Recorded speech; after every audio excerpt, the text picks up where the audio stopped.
ગ્રંથ લખવાનો પ્રારંભ થયો ને એમાં ભયંકર જે યુદ્ધ પરિપૂર્ણ થયું છે. રાત્રિના સમયનું દ્રશ્ય આજે વ્યાસજીને દેખાણો છે.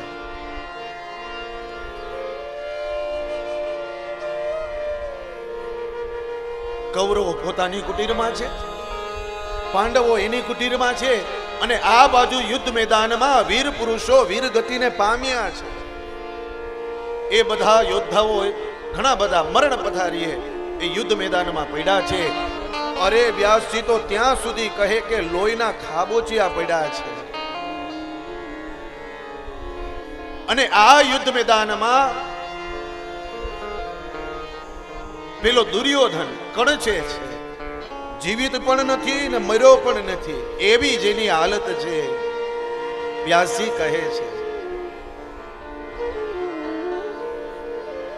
યદા મૃધે કૌરવ જયાના વીરેશ્વતો વીરગતિ ગતેષુ ભૃકોદરા વિદ્ગદભિમેશ ભગ્નોરુદંડે ધૃતરાષ્ટ્રપુત્રે ભગ્નોરુદંડે ધૃતરાષ્ટ્રપુત્રે.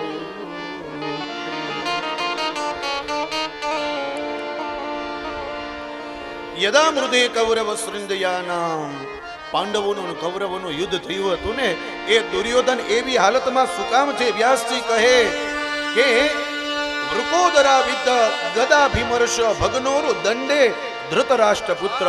એ ધૃતરાષ્ટ્રનો પુત્ર દુર્યોધન, જેને ભીમના ગદાના પ્રહાર લાગેલા છે, ઊભો નથી થઈ શકતો, મરી પણ નથી શકતો ને જીવિત પણ નથી રહી શકતો. અને દુર્યોધનને વરદાન હતું કે એને હર્ષ ને શોક બંને આવે ને તો એ મરણને શરણ થાય.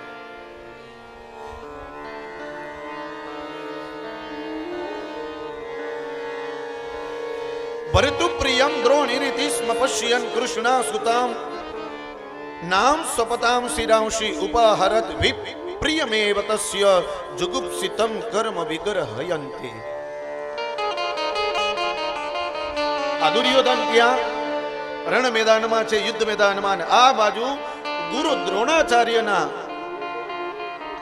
દ્રોણરીતિ સ્મપશ્યન, દ્રોણાચાર્ય ગુરુનો દીકરો અશ્વત્થામા, એને એમ થયું ચાલ યુદ્ધ મેદાનમાં જાઓ, કોઈ જીવિત હોય તો એને બચાવો. એટલે લાલ ટેન લીધી લઈને જાય છે યુદ્ધ મેદાનમાં. ધીરે ધીરે પ્રવેશ કર્યો. પ્રવેશ કરતા જોતા રહી ગયો કે ઓહો, આટલા બધા વીર પુરુષો મરણ પથારીએ પડી ગયા છે.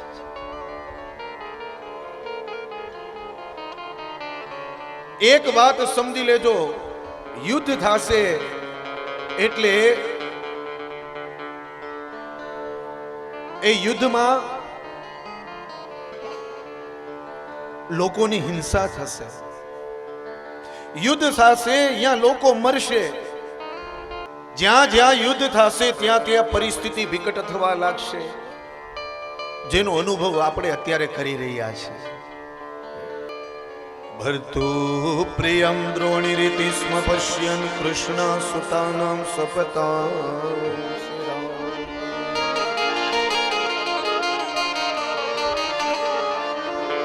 અશ્વત્થામા લાલ ટેન લઈને ગયા છે.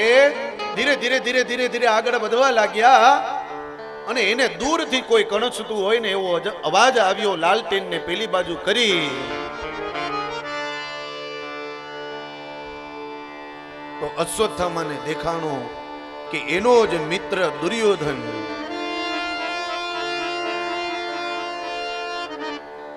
અશ્વત્થામા ગયા એની પાસે અને પાસે જઈને કહે, મિત્ર તું? બોલે હા. તારી કોઈ ઈચ્છા બાકી રહી ગઈ લાગે છે? તો કે હા, મારી એક ઈચ્છા છે.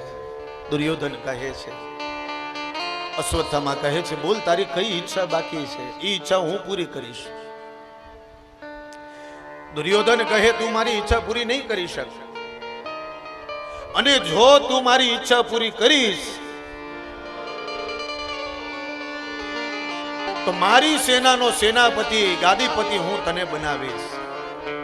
અશ્વત્થામા કહે, તો તારી ઈચ્છા હું જરૂર પૂરી કરીશ. બોલે, મારી ઈચ્છા એ છે, મને પાંડવોના મસ્તક જોઈએ છે. બોલ, તું આપી શકીશ?